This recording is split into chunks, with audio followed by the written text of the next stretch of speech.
Hi అండి, welcome to Lakshmi properties. ఈరోజు మీకోసం తక్కువ బడ్జెట్లో వచ్చే ల్యాండ్ గురించి మాట్లాడుకుందాము. దానికంటే ముందుగా వీడియోని ఎక్కడ స్కిప్ చేయకుండా లాస్ట్ వరకు చూడండి. కొత్తగా ఎవరైనా మన ఛానల్ని చూస్తుంటే ప్లీజ్ సబ్స్క్రైబ్ చేసుకోండి. మరిన్ని వీడియోస్ ముందుకు వస్తాయి. ఇప్పుడు మీరు చూస్తున్న ల్యాండ్ వచ్చేసి ప్రకాశం జిల్లా కనిగిరి మండలం, కనిగిరి టౌన్ నుంచి 20 కిలోమీటర్ డిస్టెన్స్లో 10 ఎకరాల పొలం, ఎకరా 5 లక్షలు చెప్తున్నారండి. ఈ పొలం సాయిల్ వచ్చేసి మిక్స్డ్ సాయిల్. ఈ పొలం తార్ రోడ్డుకి 1 కిలోమీటర్ ఉంటుంది. సో దారికైతే ఎటువంటి ప్రాబ్లం లేదు. వర్షాకాలంలో కూడా కారు డైరెక్ట్గా పొలం దగ్గరికి వెళ్ళిపోతుంది. చాలా మంచి లొకేషన్లో ఈ ప్రాపర్టీ ఉందండి. అన్ని పంటలకు అనుకూలంగా ఉంటుంది. ఈ పొలంలో బోర్స్ లేవండి.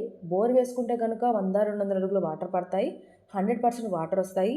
ఈ పొలం registration property, clear title, documents పరంగా ఎటువంటి ప్రాబ్లం లేదు. చాలా రీజనబుల్ ప్రైస్కి సేల్ చేయాలని అనుకుంటున్నారు. ఎవరైనా తీసుకోవాలని ఇంట్రెస్ట్ ఉన్న వారి పైన కనిపిస్తున్న మా నెంబర్కు కాల్ చేయండి. Thank you.